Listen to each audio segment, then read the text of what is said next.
अपनी ही शादी के मंडप में लैपटॉप लिए बैठा है।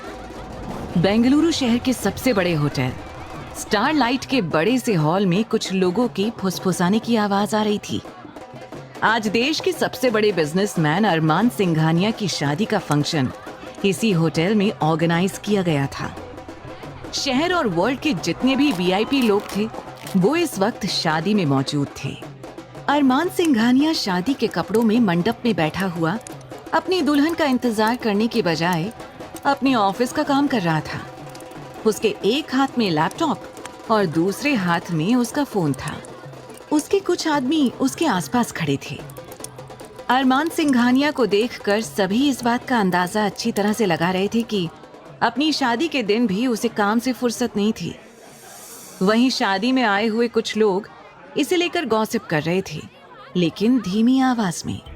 मुझे एक बात समझ में नहीं आ रही है कि अरमान सिंघानिया ने एक मिडिल क्लास लड़की को ही अपनी पत्नी बनाने का फैसला क्यों लिया है, क्योंकि इसके जितना अमीर, डैशिंग, स्मार्ट और हैंडसम पूरे शहर में कोई नहीं है। अगर ये चाहे तो एक से बढ़कर एक अमीर लड़कियां इससे शादी करने के लिए तैयार हैं। तभी दूसरी औरत ने हैरान होकर कहा, अरे मैं तो ये सोचकर हैरान हूँ कि अरमान सिंघानिया शादी करने के लिए मान भी कैसे गया।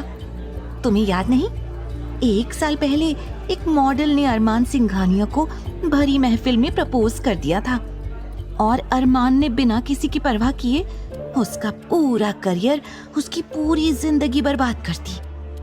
फिर वो लड़की कौन है जिससे धीमी आवाज में कहा, अब जो भी हो हमें क्या, अगर अरमान या उसके परिवार ने हमें उसके बारे में बात करते हुए सुन लिया ना तो वो हमें भी बर्बाद कर देगा। तभी पंडित जी की आवाज गूंज उठी, जल्द से जल्द दुल्हन को बुलाया जाए। अब दुल्हन को बुलाने वाली बात सुनकर सामने खड़ी हुई एक औरत जल्दी ही 2-3 लड़कियों को लेकर दुल्हन के कमरे की ओर जाने लगी। लेकिन जैसे ही वो दुल्हन वाले कमरे की ओर और हड़बड़ाते हुए कहने लगे, अरे आप लोग चलिए, मैं अपनी बेटी को लेकर आता हूँ, बस थोड़ी सी तैयारी अभी बाकी है। ऐसा कहकर उन्होंने बात टाल दी और वापस से लड़कियों को नीचे शादी के मंडप की ओर भेज दिया। उन सबसे कुछ दूरी पर खड़ा एक बूढ़ा आदमी बड़ी ही हैरानी से ये सब कुछ नोटिस कर रहा था। वो शख्स कोई और नहीं बल्कि अरमान सिंघानिया के दादाजी आलोक सिंघानिया थे, जिनके कहने पर ही अरमान सिंघानिया ये शादी कर रहा था। और क्योंकि उनकी आखिरी ख्वाहिश यही थी कि वो अपने पोते की शादी अपनी आंखों से देख सके, इसलिए आलोक सिंघानिया ने अरमान की शादी तय कर दी थी।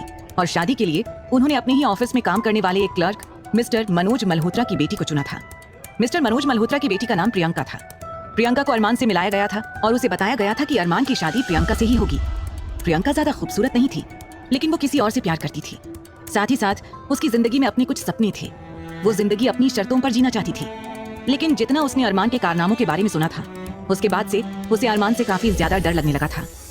अरमान को लड़कियों से एक तरह से चिढ़ थी, और ये चिढ़ क्यों थी, इसके उसके अपने रीजंस थे। क्योंकि पास्ट में उसके साथ कुछ ऐसा हुआ था जिसके बाद प्यार से, विश्वास से, हर चीज से उसका भरोसा उठ चुका था, जिसकी वजह से अब उसकी जिंदगी में सिर्फ पैसा कमाना सबसे ज्यादा जरूरी बन गया था। और उसी की बदौलत आज सिंघानिया इंडस्ट्रीज न केवल शहर भर में बल्कि पूरे देश की नंबर 1 इंडस्ट्री थी। अब जैसे ही बिना दुल्हन के वो औरतें वापस आईं, आलोक जी को कुछ गलत होने का एहसास हुआ। कहीं कुछ गड़बड़ तो नहीं है, मुझे दुल्हन के कमरे में जाना होगा। वो बिना कोई हलचल किए उस कमरे की ओर जाने लगे जिस कमरे में प्रियंका यानी कि दुल्हन मौजूद थी। और जैसे ही वो वहां गए, उन्होंने देखा कि कमरे में किसी के रोने की आवाज आ रही थी। अब आलोक जी काफी हद तक हैरान परेशान हो उठे और बिना दरवाजे पर दस्तक दिए तुरंत अंदर चले गए।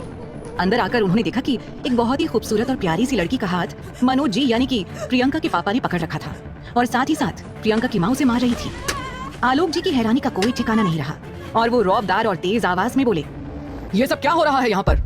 आलोक जी की रौबदार आवाज गूंजते ही सभी हैरानी और डर से आलोक जी को देखने लगे और वो लड़की जिसका हाथ मनोज जी ने पकड़ रखा था बुरी तरह से रोने लगी। तभी आलोक जी फिर से बोले, ये लड़की कौन है और इसको आप इस तरह क्यों मार रहे हैं? और प्रियंका कहाँ है? नीचे पंडित जी दुल्हन को मंडप में बुला रहे हैं, जल्दी बताइए प्रियंका कहाँ है? अगले ही पल मनोज जी और साथ ही उनकी पत्नी सीमा जी दोनों सिर झुकाकर खड़े हो गए और सीमा जी धीमी आवाज में बोली, हमें माफ कीजिएगा सर, प्रियंका यहाँ नहीं है। ये कहते हुए सीमा और मनोज ने अपने हाथ जोड़ लिए। आलोक जी हैरान हो गए, उनका गुस्सा काफी ज्यादा बढ़ चुका था। वो बोले, ये क्या बकवास कर रहे हो मनोज? तुम शायद तुम भूल रहे हो तुम हमारे ऑफिस में काम करने वाले एक मामूली से आदमी हो। तुम इस तरह से हमारी इज्जत के साथ खिलवाड़ कैसे कर सकते हो? क्या तुम भूल गए? इस वक्त इस शादी में शहर भर के सभी बड़े लोग, सभी बिजनेसमैन मौजूद हैं और तुम अब ये कह रहे हो कि तुम्हारी बेटी यहाँ नहीं है। सच सच बताओ क्या बात है? अब जैसे ही आलोक जी ने ये कहा, मनोज जी की पत्नी सीमा आगे आई और मासूम सी शक्ल बनाकर रोने का नाटक करते हुए कहने लगी, मैं बताती हूँ सर क्या बात है। आपके इतने बड़े घर में हमारी बेटी की शादी हो रही है। इस बात को लेकर हम काफी ज्यादा खुश थे और इसीलिए हमने गांव से हमारी ये नंद की अनाथ बेटी को भी बुला लिया। बहुत समय पहले एक एक्सीडेंट में इसके माता पिता मारे गए थे। ये गांव में अपनी नानी यानी कि मेरी माँ के साथ रहती है, तो हमने सोचा कि ये शादी में आएगी तो शादी के कुछ फंक्शन में हाथ बटाएगी, और इसने ठीक वैसे ही सारे काम भी किए। हल्दी मेहंदी हर एक फंक्शन में इसने बढ़ चढ़कर हिस्सा लिया। लेकिन आज जब हमने इसे प्रियंका को लेने के लिए भेजा तो इसने हमें आकर बताया कि प्रियंका तो यहाँ है ही नहीं, वो तो भाग गई है। हमें पूरा यकीन है कि इसी लड़की ने प्रियंका को भगाया है। ऐसा कहकर सीमा आस्था पर इल्जाम लगाने लगी। मासूम आस्था रोने लगी। उसने रिक्वेस्ट करते हुए सीमा जी से कहा, इसमें मेरा कोई कसूर नहीं है मामी, आपको गलतफहमी हुई है। जब मैं प्रियंका दीदी को लेने के लिए इस कमरे में आई, प्रियंका दीदी उस वक्त कमरे में मौजूद ही नहीं थी। आप प्लीज मेरी बात का विश्वास कीजिए। ऐसा कहकर आस्था रोने लगी। रोने की वजह से उसकी खूबसूरत सी नाक एकदम टमाटर के जैसे लाल हो गई थी, जिसमें वो रोती हुई और भी ज्यादा खूबसूरत और प्यारी लग रही थी। तभी आलोक जी मनोज और सीमा पर गुस्सा होते हुए बोले, हमें ये सब कुछ नहीं सुनना है। हमें अभी इसी वक्त किसी और लड़की का इंतजाम करके दो। हम आज के आज ही ये शादी करेंगे। अगर आज ये शादी नहीं हुई तो पूरा का पूरा सिंघानिया एम्पायर बर्बाद हो जाएगा, और तुम अच्छी तरह से जानते हो कि उसके बाद अरमान तुम्हारी क्या हालत करेगा, क्योंकि वो सब कुछ बर्दाश्त कर सकता है, लेकिन अपने बिजनेस पर और अपनी फैमिली पर कोई भी बेइज्जती या दाग बर्दाश्त नहीं कर सकता। अब मनोज और सीमा दोनों एक दूसरे की शक्ल देखने लगे थे। तभी अचानक सीमा आगे आई। आस्था का हाथ पकड़कर उसने तुरंत आलोक जी के सामने उसे पटक दिया और कहने लगी, हमें पूरा यकीन है सर, इसी ने कुछ न कुछ गड़बड़ की है और अब इसकी भरपाई यही करेगी।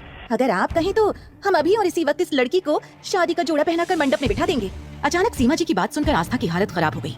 वो घबराते हुए बोली, मामी जी आप ये कैसी बातें कर रही हैं? आप भला मेरी शादी ऐसे कैसे करवा सकती हैं? अभी मेरे सपने हैं, मेरा करियर है, मैं डॉक्टर बनना चाहती हूँ। मुझे अभी जिंदगी में बहुत कुछ करना है, और मैंने आपसे कहा ना, मैंने कुछ नहीं किया है, और मैं गांव से शहर सिर्फ और सिर्फ प्रियंका दीदी की शादी अटेंड करने के लिए ही आई हूँ। मैं उनकी शादी में उन्हें शादी से भगाने के लिए थोड़ी आई हूँ। आपको गलतफहमी हुई है। आलोक जी बड़े ही ध्यान से आस्था की ओर देख रहे थे। असल में आस्था उन्हें पहली नजर में ही भाग गई थी, लेकिन अब आस्था की इस तरह की बातें सुनकर वो काफी हद तक थोड़ा सा परेशान भी हो गए थे। वो मन ही मन बोले, क्या ये लड़की अरमान के लिए सही रहेगी? इसके अपने सपने हैं, लेकिन अरमान किसी भी कीमत पर लड़कियों के जॉब करने की बात को मंजूरी नहीं देगा, जबकि आस्था डॉक्टर बनना चाहती है। आस्था के गांव में दूर दूर तक कोई डॉक्टर नहीं था। जब उसके माता पिता के साथ वो हादसा हुआ था और उनकी मौत हो गई, तब से आस्था ने कसम खा ली थी कि उसकी जिंदगी का इकलौता मकसद डॉक्टर बनना ही है।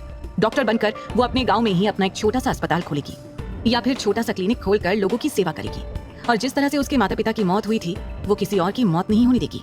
तो डॉक्टरी करना उसके नस नस में बस चुका था। लेकिन अब अचानक से शादी की बात सुनकर उसके आंसू रुकने का नाम नहीं ले रहे थे। तभी उसकी मामी आगे आई और एक और चांटा उसने आस्था के मुंह पर दे मारा और कहने लगी, ए लड़की, अपनी फालतू की बकवास बंद कर। अगर तूने आज ये शादी नहीं की तो जानती है हम लोग कितनी बुरी तरह से बर्बाद हो जाएंगे। इतना ही नहीं, अरमान सिंघानिया के आदमी हमारी जान ले लेंगे। वो तेरे मामा को गोली मार देंगे, गोली। अब तू देख ले तुझे क्या करना है। अगर तू हमारी लाश देखना चाहती है तो बेशक ये शादी मत कर। ऐसा कहकर वो बुरी तरह से आस्था को मजबूर करने लगी। वहीं आस्था के आंसू और ज्यादा बहने लगे। उसे कुछ समझ में नहीं आ रहा था कि वो करे तो क्या करे। लेकिन तभी आलोक जी ने कहा, इस लड़की को शादी के जोड़े में तैयार करो, फटाफट से मंडप में बैठा दो। आलोक जी ये ऑर्डर देकर वहां से जा चुके थे। आस्था घुटनों के बल बैठकर बुरी तरह से रोने लगी। तभी अचानक उसके मामा दोनों हाथ जोड़कर आस्था के सामने घुटनों के बल बैठ गए। वो रोते हुए बोले, आस्था बेटा, अपने मामा की जान और इज्जत दोनों ही बचा लो। मुझ पर ये एहसान करो, अगर तूने आज ये शादी नहीं की तो अरमान सिंघानिया हम सबकी जान ले लेगा। तुम नहीं जानती कि वो गुस्से में कितना ज्यादा खतरनाक बन जाता है। उसके लिए जान लेना बहुत मामूली सी बात है बेटा। हमारी बात मान लो और शादी के लिए हाँ कह दो। ऐसा कहकर वो बड़ी ही बुरी तरह से रोने लगे। अब क्या फैसला लेगी आस्था? क्या वो ऐसे इंसान से शादी करने के लिए राजी हो जाएगी जिसे वो जानती भी नहीं? क्या अरमान के बारे में ऐसी डरावनी बातें सुनकर वो उसके साथ रह पाएगी?